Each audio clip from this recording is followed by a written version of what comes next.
Voilà, un autre invité sur ce plateau, il s'agit de Monsieur Alain Guerreiro. Il est président d'Access Canada en République démocratique du Congo. Bienvenue. Bonsoir. Bonsoir, merci d'avoir accepté notre invitation.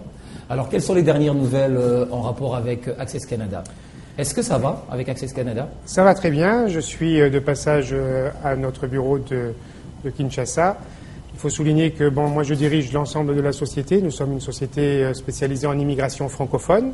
Nous existons depuis 18 ans maintenant. 18 ans déjà. 18 ans déjà. À travers le monde. Ça ne nous rajeunit pas, mais oui. C'est ça.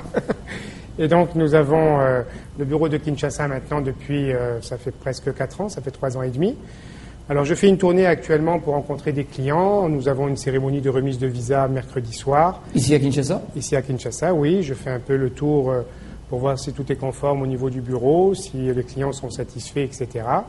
Et j'en profite aussi pour souligner les 18 ans, parce que nous venons de franchir nos 18 ans au mois de novembre.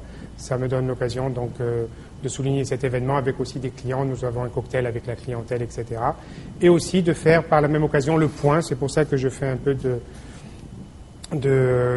disons, de relations publiques, dans le sens que l'immigration, c'est un domaine qui intéresse beaucoup de gens, souvent, l'immigration pour le Canada. Le Canada a des politiques qui sont ouvertes en matière d'immigration. Qui intéresse beaucoup de gens, mais en même temps, c'est un domaine très délicat. Exactement. C'est là l'objet, justement, de ma visite. C'est que je dis toujours aux gens qu'il faut faire attention aux offres mirobolantes. En matière d'immigration, le Canada a une politique d'immigration avec des critères de sélection. Il faut être, disons, on va dire, relativement jeune. Très rigoureux. Pas forcément, parce qu'on parle entre 18 et 40 ans, avoir un diplôme, avoir ou pas de l'expérience de travail, ce n'est plus un prérequis. Ça a changé, hein? Oui, ça a changé. Être marié ou pas. Donc, en général, pour les francophones, c'est favorable parce qu'il y a beaucoup de points qui sont attribués pour le français. L'immigration fonctionne avec un système comme un examen. Vous avez des critères, des points pour chaque critère. Ces critères sont objectifs. Et à la fin, vous devez avoir le total minimum pour être accepté. Si vous êtes accepté, nous, on s'occupe de votre dossier jusqu'à la fin, jusqu'au visa final. Mais la mise en garde que nous faisons souvent, c'est justement de ne pas tomber dans le panneau de loterie ou d'offres qui n'ont pas de sens réel. Le Canada choisit en fonction de critères précis. Il n'y a jamais d'octroi de visa en fonction de politiques aléatoires ou qui ne sont pas précises. Et donc, il ne faut pas répondre aux emails. Il y a beaucoup de emails qui circulent, etc. Donc, nous sommes une firme reconnue par le gouvernement du Canada, reconnue aussi par le gouvernement du Québec. Et c'est une société familiale qui existe maintenant depuis longtemps. Et si vous voulez avoir l'heure juste sur les critères d'immigration actuels, ça aussi c'est quelque chose qui est important. En immigration, les critères changent souvent. Comme vous l'avez dit pour l'expérience, avant c'était obligatoire par exemple. Avant il y avait des points si vous aviez de la famille au Québec. Avant il y avait des points aussi... Maintenant c'est plus le cas. Non, ça change beaucoup. C'est un domaine qui change. C'est un domaine sur lequel il y a aussi beaucoup de rumeurs. Donc si vous voulez avoir l'heure juste à un moment précis, si ce projet vous intéresse, venez nous voir. Nous donnons l'information exacte en fonction des lois qui sont actuellement en vigueur. Et comme ça, la personne sait, oui ou non, si elle peut s'engager dans un projet comme celui-là. Ce qui est bien, c'est que c'est un domaine qui favorise les francophones. Donc le Congo est un des pays favorisés. Malheureusement, en parallèle de ça, c'est un domaine qui est un peu... Mais les gens se disent, parce que la procédure est extrêmement longue, ça prend énormément de temps. Voilà, si je vous dis par exemple pour un Chinois ça prend 7 ans, un Asiatique ça prend 7 ans, pour un Congolais c'est à peu près 2 ans. 2 ans. Moi je compare souvent ça à un diplôme. Même si les critères sont scrupuleusement respectés, ça prend énormément du temps. C'est ça. Et ce temps est dû au fait qu'il y a des millions de personnes à travers le monde qui sont intéressées à immigrer au Canada. Beaucoup de demandeurs. Voilà, donc les services gouvernementaux sont congestionnés et c'est ça qui nécessite ce délai-là. Mais il faut savoir aussi que ce n'est pas 2 ans qui sont morts. Une fois que vous envoyez le dossier, il y a un accusé de réception. Il y a oui ou non une entrevue de sélection, parce qu'il y a des dossiers qui sont acceptés sans entrevue. Après, il y a une visite médicale. Après, il y a une enquête de sécurité. Et après, il y a un visa qui permet de partir. Donc, il y a quand même un cheminement qui se fait. Et en même temps, moi, je compare souvent ça à un diplôme. Souvent, quand vous avez envie de quelque chose qui est important, ça prend du temps. Mais une fois que vous l'avez, après, vous en bénéficiez pour toute la vie. Donc un diplôme aussi, ça prend du temps. L'immigration prend du temps, mais c'est pour toujours.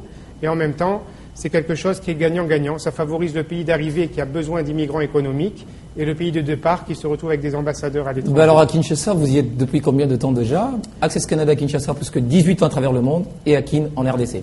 À Kin précisément, c'est depuis le 20 avril de l'année 2009.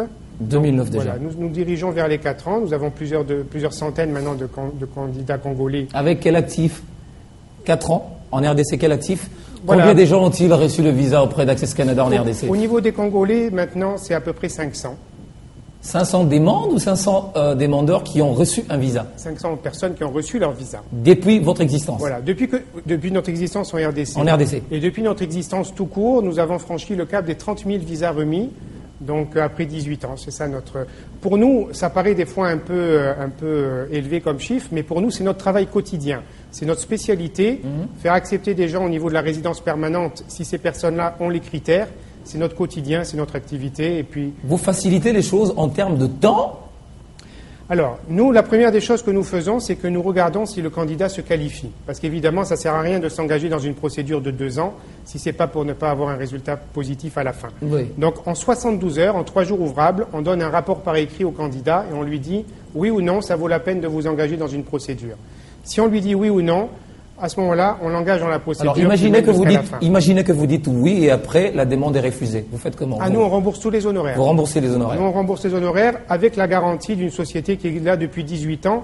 Et il faut noter aussi qu'en tant que société reconnue par les autorités canadiennes, nous avons une assurance responsabilité, etc.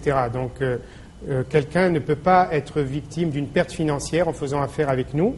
Et en plus, au niveau des honoraires, nous remboursons si la personne n'est pas acceptée conformément à ce qu'on a expliqué comme critère. Si on a fait une erreur, on rembourse 100% et notre longévité fait en sorte que les gens peuvent avoir confiance. Voilà. Access Canada, si on veut vous contacter, vous êtes où? Ici à Kinshasa? Alors, nous sommes ici sur le boulevard du 30 juin, à la galerie du Centenaire, au 2e étage. Et au niveau des contacts, ça c'est une bonne question parce que je n'ai pas retenu. Vous dites? Je n'ai pas retenu le numéro de téléphone principal. Votre numéro de téléphone. On va le rappeler même, voilà, on le fera passer même en bande défilante, c'est pas un problème. Je suis dans une. Mais l'adresse physique. Alors, c'est la galerie du Centenaire. Sur le boulevard du 30 juin. Voilà, exactement. Voilà, alors faites confiance à Access Canada. Donc, s'il faut que j'aille au Canada, passer par Access Canada, j'ai 2 ans au moins d'attente. Bon, les délais ont tendance... Pas moins. Non, ça peut être moins. Hein. Il y a des clients qui sont acceptés en 8 mois, 12 mois, mais l'idée, c'est de donner un délai moyen pour que les gens sachent à quoi s'en tenir. L'important est de toujours bien informer le candidat et de lui dire la vérité surtout. Merci. C'était Monsieur Alain Guerrero, président d'Access Canada. Merci d'avoir répondu à nos questions. Merci à vous. Voilà. Et notre invité, on va recevoir Monsieur Mike. Monsieur Mike, il est président de l'organisme de participation et aux actions humanitaires en République démocratique.